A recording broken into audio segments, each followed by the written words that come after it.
no contact with her. She chose heroin. I got a call one day when I was at work, and I am a former federal employee of 12 years, a former registered process server of 8 years. Both my hands are registered with the FBI. I have no criminal record, not even a speeding ticket. I knew nothing about this agency until they stole my grandson. It is not a lie. They are abusing their power, and they're broken, and they're corrupt. When I went into this, I couldn't wrap my head around what would make them lie to deny a loving grandmother placement. I'm a legal analyst by trade. I worked for Social Security. So I started analyzing and looking at this, and I said, what's the evil behind this agency? It's money, okay? And it's called ASFA, okay? All of us, not knowingly, are paying for this broken, corrupt system, cesspool, out of our taxpayer dollars. That ought to piss you off, because it really pisses me off.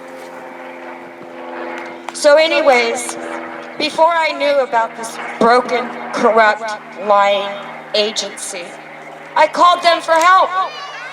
When my daughter was on the streets, pregnant, I asked them to arrest her or help me get a court order to put her in jail or a rehab, at least until my grandson was born safe. Do you know what they told me? Ma'am, there's nothing we can do. He's not born. But if a woman is in a car and she's pregnant and she gets hit by a drunk driver, her and the unborn fetus die. He gets charged with 2 cases of manslaughter. But my grandson was not alive. So, fortunately, I got an investigative reporter to take on my story in 2011, hoping to get public outcry. Nobody wanted to come forward because if it doesn't affect them, they don't want to get involved. I'm here to tell you, it's affecting everybody. Everybody needs to get involved. The more we can get the uninformed, informed, and with us, the better it's going to be.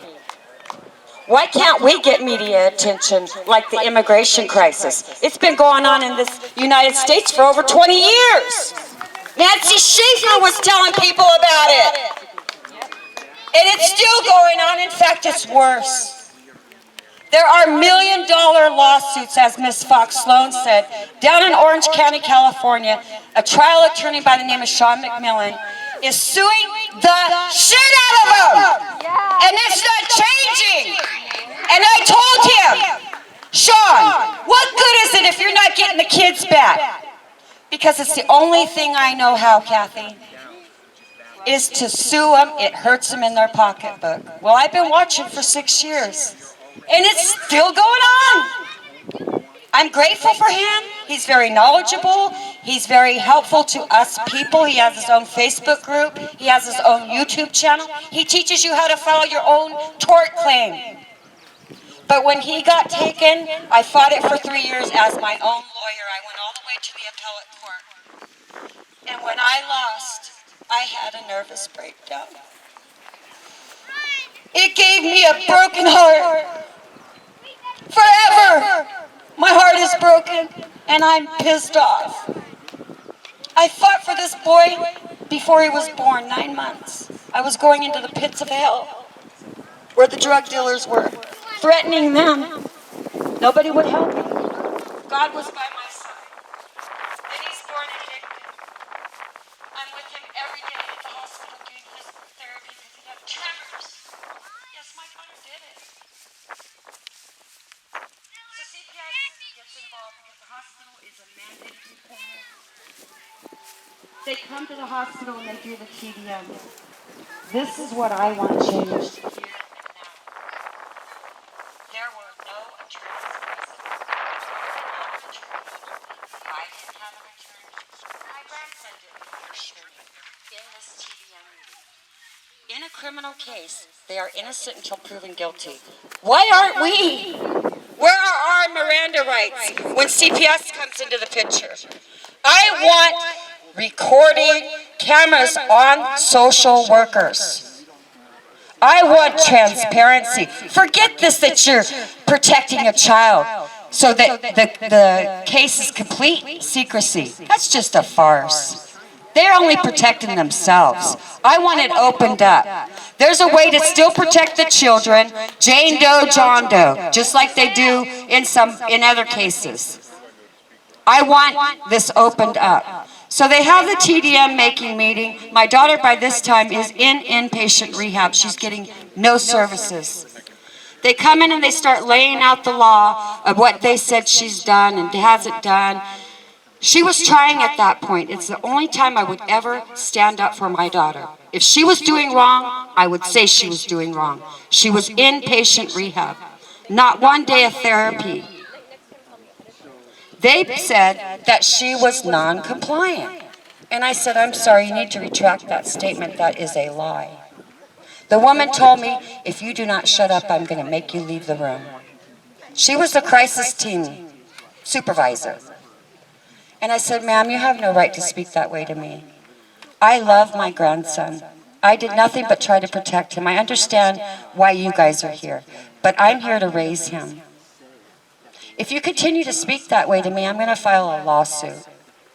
Again, I didn't know about CPS. Well, I learned real quick. 15 days later, I was sent a letter of denial saying I threatened them and I wasn't level-headed. That's it. Boom. They take jurisdiction. I went to the jurisdiction hearing. The bailiff said, if you come one step further, I'm going to arrest you. Looking back, I wish I would have done it because I would have got media attention. But anyways, I can't go back. I want to wrap this up. A month and a half, he was released. They came to the hospital and took him.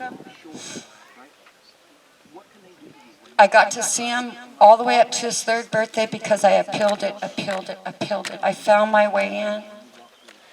And then when it got to the high court, they said they agreed with me, but it wouldn't be in his best interest now to remove him from the only home he ever knew. Can you believe that?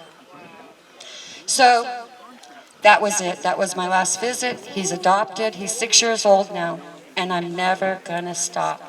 I encourage all of you, please, never stop. Please get people involved. Reaching out. Even if you create your own little flyers and start putting them on cars and parking lots. I mean, let's grow a militia. God bless you. Thank you.